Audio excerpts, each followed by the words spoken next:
चलिए, कल पढ़ा नहीं पाए, आज दोनों गाथाओं को दो दो बार पढ़वाना।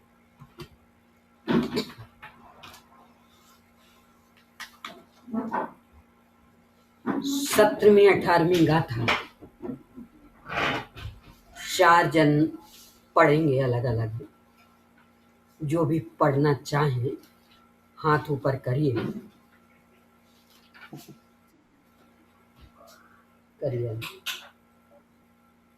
चार्या पाटनी जी का रेज हैंड है, लेकिन इनको कल अवसर मिला था, अनम्यूट कर दें क्या?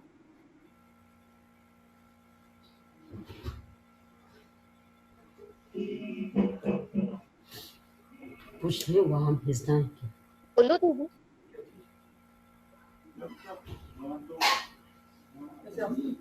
और किसी को अवसर चाहिए तो पहले आप लोगों में से बता सकते हैं, नहीं तो फिर चार्या जी को चलिए बोलिए जल्दी।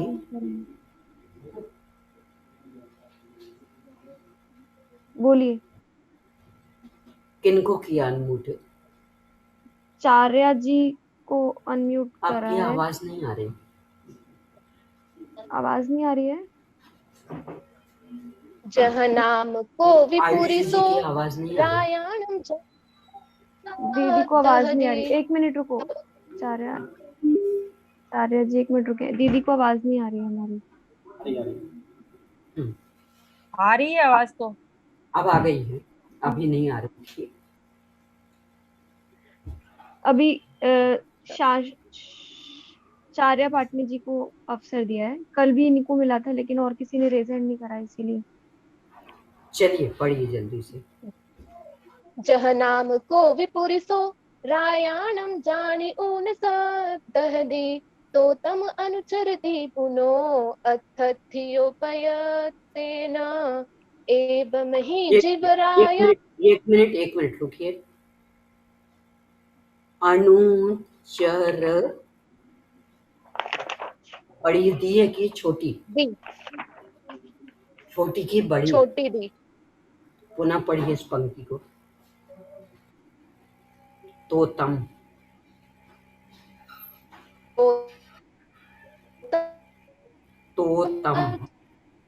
दी पुनः वही गलती कर रहे हैं। तम अनुचर दी पुनो दी छोटी है कि बड़ी? तो तम अनुचर दी पुनो चरदी। छोटी। ये तो आप बड़ी उच्चारण कर रहे हैं। तो तम अनुचर दी पुनो अनुचर दी। चरदी। तो तम अनुचर द पुनो फिर तो तम अनुचर दी पुनो। बड़ी ही नहीं और छोटी ही बोलना। तो तम अनुचर दीपुनो। बोलिए। तम अनुचर दी पुनो छोटी और बड़ी का अंतर नहीं ख्याल में आ रहा क्या? छोटी बड़ी नहीं। तो तम अनुचर दीपुनो। तो तम अनुचर दी पुनो। दी नहीं, दी। ह्रस्वई दीर्घ ही नहीं। तो तम अनुचर दीपुनो। तो तम अनुचर चरद चरद। दी पे वजन मत दीजिए। चरद।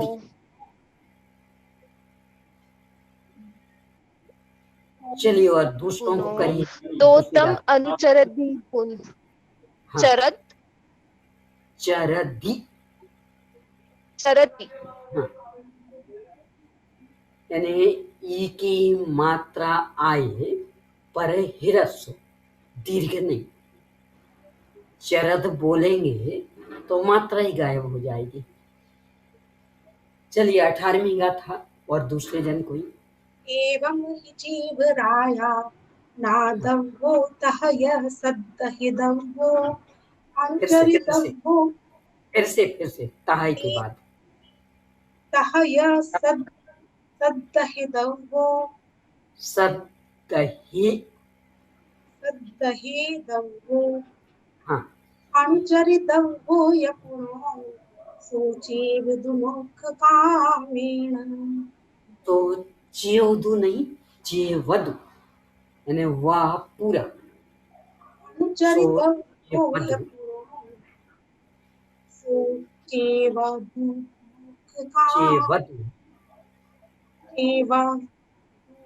विदुमुखकामेन। बहुत अच्छा। चलिए पुनः 17वीं गाथा पढ़िए कोई और दूसरे जन। कोई कल मंगलारती भाइयों में से कोई पढ़ना चाहता है तो रेज हैंड करे।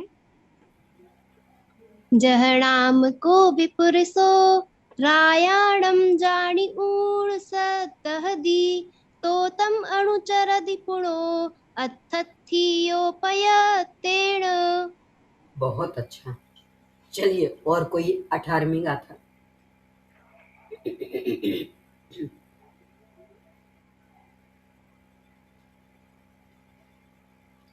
कोई शाश्वत बालिका हो। नहीं अभी शाश्वत नहीं पढ़ा तो पढ़ा है। अच्छा। आत्मार्थी में से पढ़ना है। आत्मार्थी ख्याति पढ़ेंगी। जब आप ऐसे ऐसे बताइए तो अनम्यूट करें, लेफ्ट हो गए हो तो। आत्मार्थी परिधि जैन। हाँ आत्मार्थी परिधि जैन एक बार रेज हैंड करें जिससे अनम्यूट कर पाए मैंने। करिए 18वीं।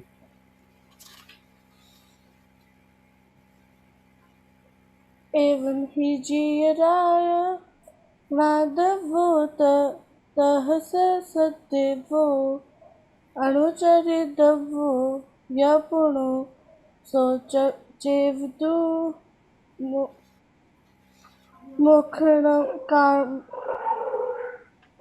कल कक्षा में नहीं थे आपके वाले। कक्षा में थे नहीं थे। कक्षा में नहीं थे तो कैसे बनेगा। देखो यहाँ पहले अपन एक एक शब्द का 3-3 बार उच्चारण करते हैं। इसके बाद फिर आधी आधी गाथा का 2-2 बार, फिर इसके बाद पूरा। यदि उपयोग एकाग्र करके उच्चारण करेंगे तो नियम से सही हो जाएगा, क्योंकि 6 बार पढ़ रहे अपन। चलिए और कोई पढ़िए जो कल कक्षा में थे बे। मीना जैन गुहारा जी का रेज हैंड था, उनको अनम्यूट करते हैं। मीना पढ़िए। जैन। मीना जी।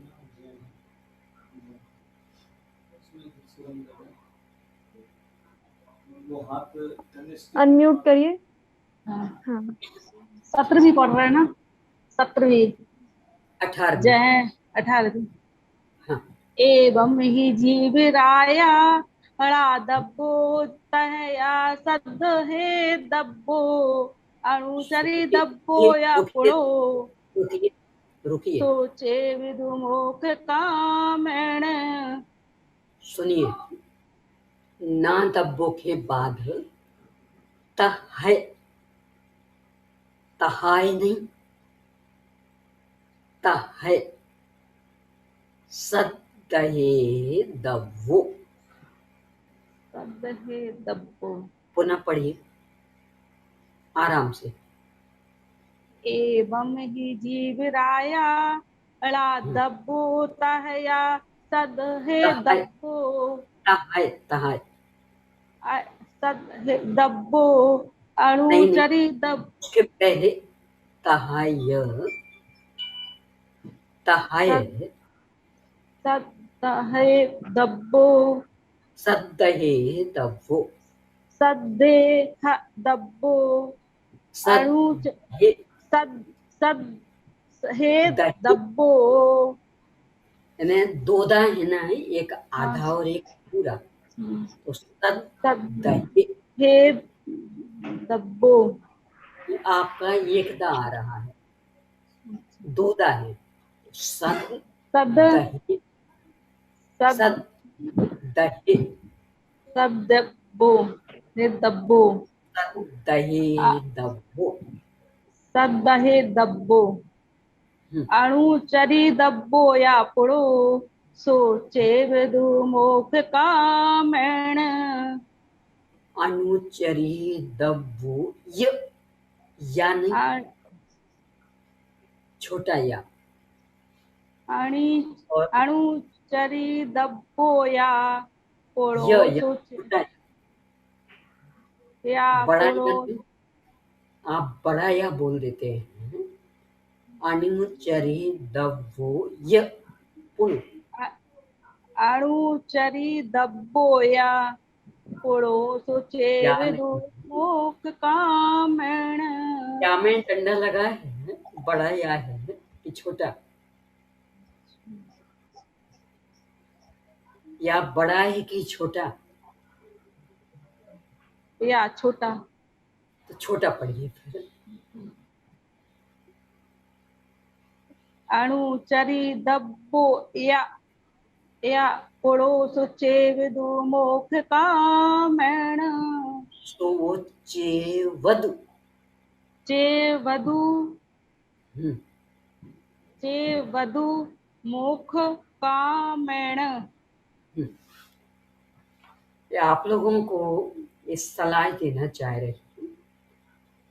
जब यहाँ से एक एक अक्षर बुलवाती और यहाँ बैठे हुए 3 बार बोलते, तो ये जो यहाँ बैठे हुए 3 बार बोल रहे हैं, वो मात्र इसलिए कि आप भी 3 बार बोलें। पर चूंकि ऑनलाइन ही आप, तो अलग से आपसे बुलवाएंगे तो समय अधिक लगेगा। तो उतना समय आपको इसलिए दिया कि आप उसको वहाँ ही 3-3 बार दोहराइए, और फिर जब आधी आधी गाथा पढ़ते तब भी उसको दोहराइए, उपयोग एकाग्र करके, तो उच्चारण सही हो पाएगा। चलिए अब 19वीं गाथा आज अपन पढ़ेंगे। यहाँ से विषय बदल रहा है।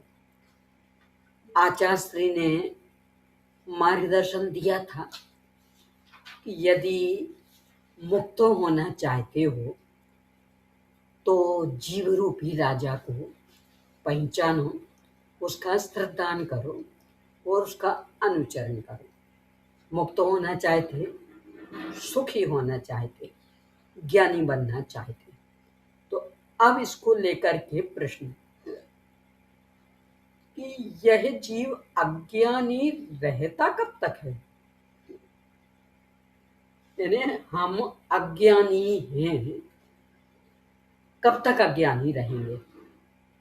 आप समय बता दीजिए, 2 दिन, 4 दिन, 10 दिन, तो वैसा पर हम पुरुषार्थ करें। तो इस तरह का ही प्रश्न कि अज्ञानी कब तक रहता, प्रश्न पूछा काल परक कि अज्ञानी कब तक रहेंगे, उत्तर दिया पुरुषार्थ परक। जो अभी गाथाओं का है ना, कि सब कब से सही उच्चारण हो पाएगा, कि जब आप चाहोगे। पढ़ाने वाला तो पढ़ा ही सकता है, बता सकता कि यहाँ ये गलती, यहाँ ये गलती। अब आप सुधरो ही नहीं तो पढ़ाने वाला क्या कर लेगा? तो जब चाहो तब, चाहो तो एक बार में सुधार हो सकता, और चाहो तो 50 बार में भी सुधार ना हो। ऐसा ही यहाँ कि अज्ञानी कब तक रहेंगे, प्रश्न किया काल परक। आचार्य श्री उत्तर दे रहे हैं पुरुषार्थ परक कि जब चाहो तब, यानी जब तक ऐसा मानते रहोगे तब तक अज्ञानी रहोगे। अब ऐसा मानना कब छोड़ना, तो वो अपना अपना निर्णय कर लो। अभी छोड़ो तो अभी ज्ञानी बन जाओगे, और 10 साल बाद छोड़ो तो 10 साल बाद ज्ञानी, और अनंत काल तक नहीं छोड़ो तो अनंत काल तक अज्ञानी बने रहोगे। इस तरह की ये गाथा। देखिए, जो ये एक एक अक्षर अथवा 2-2 अक्षर बोलूंगी, तो आप वहां से ही दोहराइए।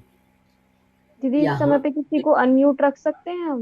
नहीं नहीं नहीं, नहीं, किसी एक समय को। ज्यादा हो जाता और फिर वो डिस्टर्ब भी होंगे, फिर तो अनम्यूट नहीं करना किसी को भी। वे वही दोहराएं। कम में नो कम मम्मी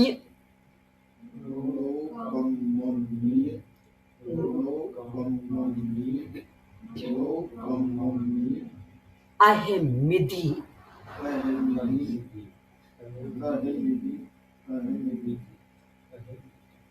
आहे कम च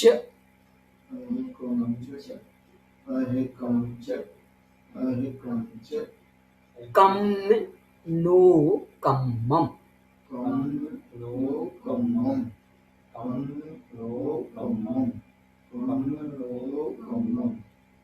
जा ईसा खलु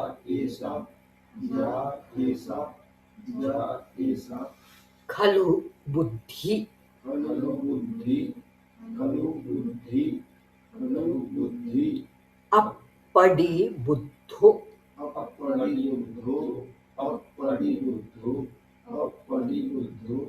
हवदि ताव। ये हवदी नहीं बोलना है, हवदी हवदी ताव। चलिए।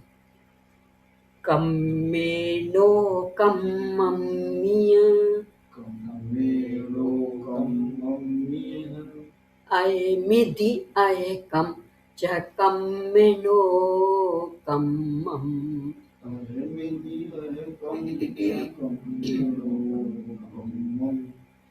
जाए सा खलु बुद्धि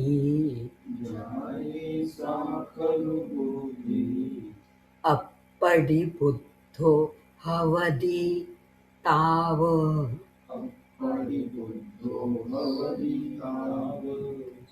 कम्मे नो कम्ममिया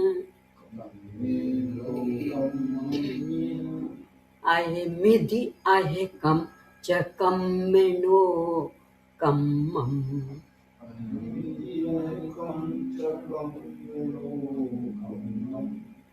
जाए सा खलु बुद्धि अपड़ी बुद्धो हवदि ताव।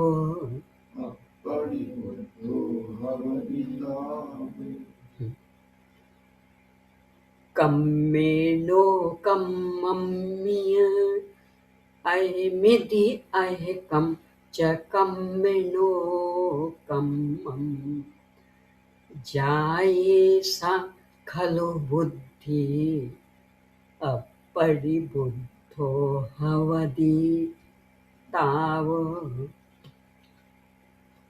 शब्द सब मात्र एक जगह जुड़ा, बाकी सब अलग अलग है। देख लें उसमें अहिम मिधि है ना, अहिम मिधि इसको तोड़ना है। अहम इधि, अहम इधि, बाकी सब अलग अलग ही है। कम में कर्म में, कर्म में मतलब ज्ञाना वर्णादि द्रव्य कर्म में है और मोह राग द्वेषादि भाव कर्म में, दोनों का एक नाम कर्म।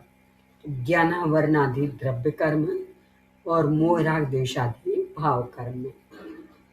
नो कम्ममि, नो कर्म में यानी शरीर आदि, नो कर्म में यानी ज्ञाना वर्णादि कर्मों के उदय आदि में और मोह राग द्वेष आदि भाव कर्मों के होने में जो पर पदार्थ आश्रयभूत कारण होते उन्हें नो कर्म कहते।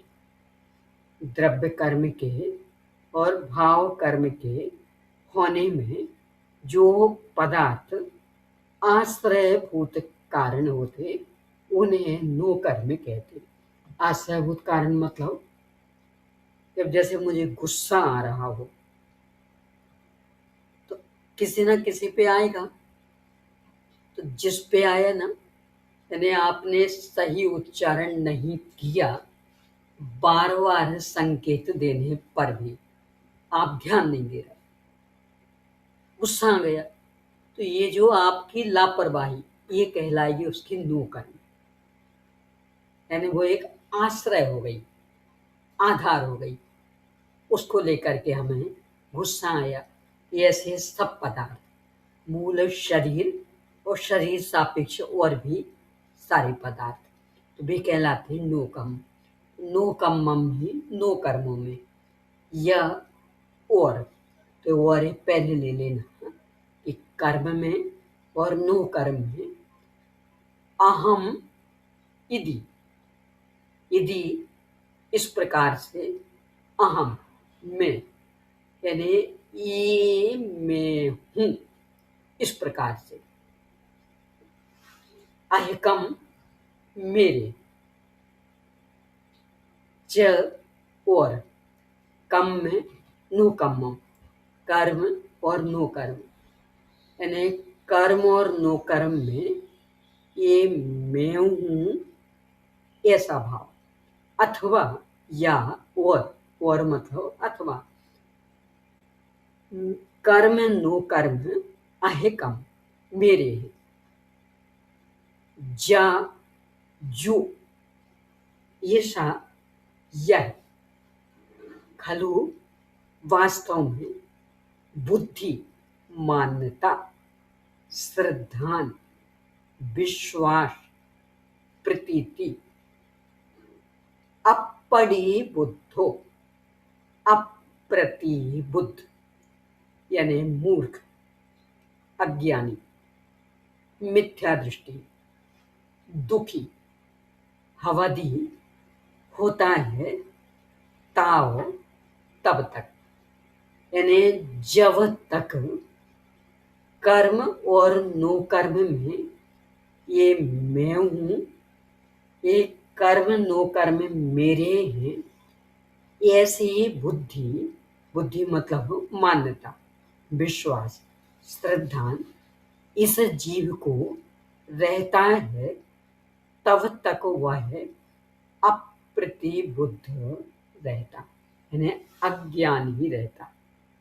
यानी यहाँ पढ़ाई लिखाई से कोई लेना देना नहीं है।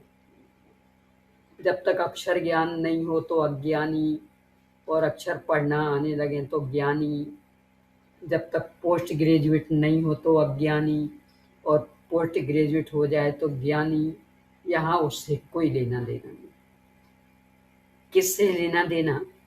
कि जब तक कर्म और नो कर्म में ये मैं हूँ, ये मेरे हैं, ऐसी मान्यता चलती रहेगी, तब तक अज्ञानी।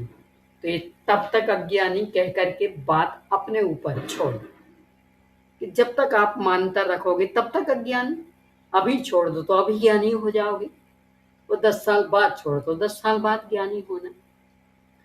ये कर्म नो कर्म, इनमें मैं और मेरापन, इसको समझने के लिए, चूंकि आप लोगों को छेड़ाला जी याद होंगे, उसमें बहुत अच्छे ढंग से इनको समझाया, जल्दी समझ में आ जाएगा। वे पंक्ति अपन दोहराते हैं। मैं सुखी दुखी में रंग के दाव, मेरे धन ग्रह को धन प्रभाव, मेरे सुततीय में सबल दीन, बेरूप सुभग मूरख प्रवीण, तन उपजते अपनी उपज जान, तन नशत आप को नाश मान। ये है कर्म नो कर्म में मैंपना और मेरापना। इन पंक्तियों में तीनों की चर्चा है, द्रव्य कर्म की भी, भाव कर्म की भी और नो कर्म की भी। वैसे हो सकता है आप लोगों को बात ख्याल में भी होगी, पर चूंकि अपन ऑनलाइन चल रहे, पूछा पूछी के चक्कर में समय ज़्यादा हो जाता है, इसलिए मैं बता ही देती हूँ। यदि आपको आता हो तो पुनरावृत्ति समझ लेना, और नहीं आता हो तो नोट कर लेना। मैं सुखी दुखी, ये अपने परिणाम मतलब भाव कर्म। तो मैंने माना कि मैं सुखी, यानी कुछ अनुकूलताएं मिल गई, तो क्या मान लिया? सुखी। कुछ अनुकूलताएं नहीं मिली, प्रतिकूलताएं मिली, तो मान लिया दुखी। तो ये चूंकि हमारा अपना परिणाम, इसलिए ये भाव कर्म। तो भाव कर्म में अपनापन मैंने किया, मैं सुखी दुखी। अब आगे, मैं रंग राव, रंग गरीबी, राव धनी राजा, ये चूंकि पर पदार्थ यानी धन होना और नहीं होना, ये नो कर्म। पैसा होना और नहीं होना ये नो कर्म। मेरे धन ग्रह गोधन, ये सब नो कर्म। यानी धन भी बाहर के पदार्थ, ग्रह घर भी बाहर का पदार्थ, गोधन गाय आदि। पहले यही धन चलते थे, रुपये आदि तो अब चलने लगे। पहले तो गोधन गजधन बाजधन, इनसे ही धनी गरीब का निर्णय होता। तो ये सब बाह्य पदार्थ। अब इसके बाद प्रभाव, ये प्रभाव, ये अपना परिणाम।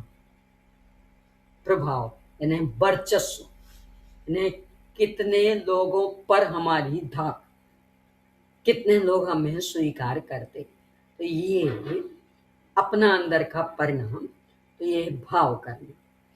रंग के राव को कदाचित द्रव्य कर्म में भी ले सकते अपन। क्यों?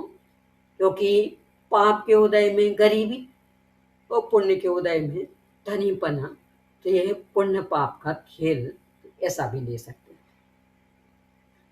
हैं। मेरे सुततीय,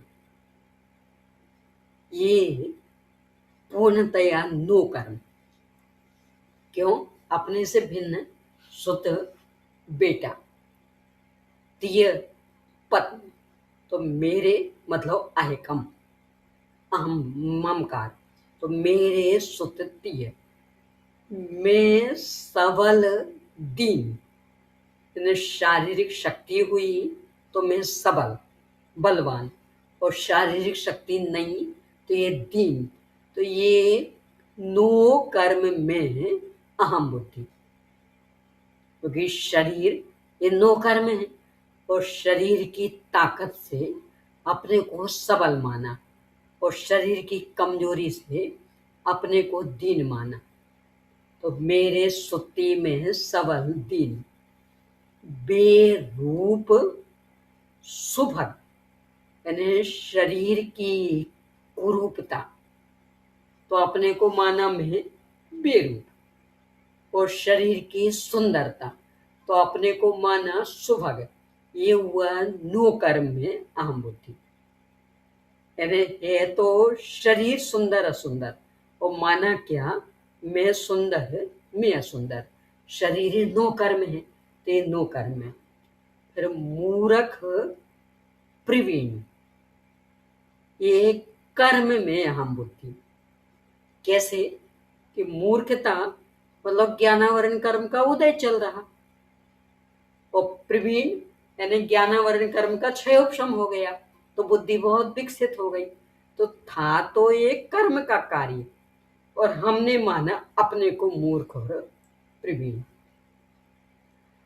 तन उपजत अपनी उपज जान, कि शरीर जन्मा, ये तो आयु कर्म के उदय में हुआ था, गति आदि के उदय में, और हमने माना मेरा जन्म, ये नो कर्म में अहम बुद्धि। तन नशत आपको नाशमान और शरीर छूट गया, तो ये तो कर्म के उदय का कार्य था, और हमने माना मैं मरा। ये नो कर्म में और कर्म में अहम बुद्धि, यानी आयु आदि कर्मों के कारण शरीर मिला और हमने माना मेरा जन्म। आयु आदि कर्मों के अभाव में शरीर छूटा और हमने माना मेरा मरण। तो ये कर्म और शरीर नो कर्म, इनमें अहम बुद्धि और मम बुद्धि 24 घंटे यही तो कर रहे। बीच वाली अवस्थाएं इनमें ही लगा लेना, यानी शुरू की और अंत की पकड़ ली। तन उपजत जन्म, तन नशत मरण। अब जन्म से लेके मरण तक की सब लगा लेना। मैं बालक, मैं जवान, मैं वृद्ध, मैं गोरा, मैं काला, मैं ठिगना, मैं लंबा, मैं मोटा, मैं पतला, सब लगा लेना। तो इस तरह की मान्यता यहाँ आचार्य श्री कह रहे जब तक चलती रहेगी, ऐसा श्रद्धान जब तक चलता रहेगा तब तक अप्रतिबुद्ध, यानी महामूर्ख, मिथ्या दृष्टि, भले पढ़े लिखे कितने ही हो, यानी अनेक अनेक विषयों में भी अनेक अनेक बार पीएचडी भी हो गई हो, गोल्ड मेडलिस्ट में, तो भी मूर्ख। जब तक ये बुद्धि चलती रहेगी तब तक, तो ये जब तक हो तब तक कह करके आचार्य श्री ने बात अपने ऊपर डाल दी कि जब तक ऐसा मानते रहोगे तब तक मूर्ख रहोगे। अब कब तक मानना? अभी छोड़ दो तो अभी मूर्खता खत्म, अभी प्रतिबुद्ध हो जाओगे, सम्यक दृष्टि हो जाओगे। और नहीं छोड़ो तो जब तक नहीं छोड़ोगे तब तक मिथ्या दृष्टि बनी रहोगे। इस तरह से इस गाथा में अप्रतिबुद्ध कौन है? अप्रतिबुद्ध अज्ञानी, मिथ्या दृष्टि, मूर्ख, बहिरात्मा, ये सब पर्यायवाची समझना। तो इसकी परिभाषा बताई और कभी ये मिटे इसके लिए बात अपने हाथ में है, यानी पुरुषार्थ स्वयं को करना पड़ेगा। तो जब जागो तभी सवेरा। अभी छोड़ दो ये विपरीत मान्यता तो अभी प्रतिबुद्ध हो जाओगे, और नहीं छोड़ो तो जब छोड़ोगे तब से प्रतिबुद्ध, तब सम्यक दृष्टि बनोगे। यानी मिथ्या दृष्टि किसे कहते और वह कब तक रहता, ये बात यहाँ बताई। इसमें से अपन ही निकाल सकते कि सम्यक दृष्टि यदि बनना है तो क्या करना। ऐसी मान्यता छोड़ना, यानी स्वयं जो शाश्वत भगवान आत्मा, इसके अतिरिक्त किन्हीं को भी अपना मानना। अब किन्हीं को भी, चाहे अपना ये प्रकट ज्ञान आदि हो, चाहे अपने प्रकट राग आदि हो, चाहे अपने लिए मिले हुए शरीर आदि हो, और चाहे अपने संयोग में आए हुए माता पिता घर कुटुंब आदि हो, इनमें से किन्हीं को भी अपना मानना ये मेरे हैं, मैं इनका हूँ, मैं इन रूप हूँ, ये मुझ रूप हैं, ऐसा मानना ये अप्रतिबुद्ध है। तो जब तक ऐसी मान्यता रहेगी तब तक अप्रतिबुद्ध, अज्ञानी, मिथ्या दृष्टि। अब विचार कर लेना, तो हम खूब मोटे हो रहे, अब इसको लेके परेशान, तो काले हैं गोरे कैसे हो जाएं, इसको लेके परेशान। कौन है काला गोरा? ये गाथा क्या कह रही है आचार्य कौन कौन स्वामी क्या कह रहे? महामूर्ख हो, मेरा स्वरूपी स्पर्श ही, तो मैं तो अरूपी तत्व, तो काला गोरा कैसे हो गया? काला गोरा तो शरीर होता और मैं तो शरीर नहीं। यानी शरीर आदि रूप अपने को मानना, ये शरीर मेरा है, मैं शरीर रूप हूँ, संयोग मेरे हैं, मैं संयोग रूप हूँ, ऐसा मानना, ऐसा श्रद्धान करना, इसका नाम मिथ्यात्व, बहिरात्मा, अप्रतिबुद्ध, महामूर्ख, पढ़े लिखे कितने ही हो तो भी। अब आगे पुनः 3 गाथाएं एक साथ आएंगी। विषय यही 19वीं गाथा का। वहां शिष्य ये प्रश्न खड़ा करेगा कि मैं अज्ञानी हूं, परिभाषा तो आपने बता दी, पहचाने कैसे? कोरोना का जैसे चल रहा है ना, ये सब कैसे पहचाने कि हमें कोरोना? तो बताएंगे, गले में ऐसा ऐसा होता हो, बुखार आता हो, और जो जो भी लक्षण, तो उन लक्षणों से पहचानना। तो यहाँ आगे 3 गाथाओं द्वारा उन लक्षणों को बताएंगे। यदि ऐसे ऐसे लक्षण चल रहे तो समझ लेना कि अप्रतिबुद्धपना चल रहा, मिथ्यात्व चल रहा, बहिरात्मा हो। इनकी चर्चा अपन आगे करेंगे।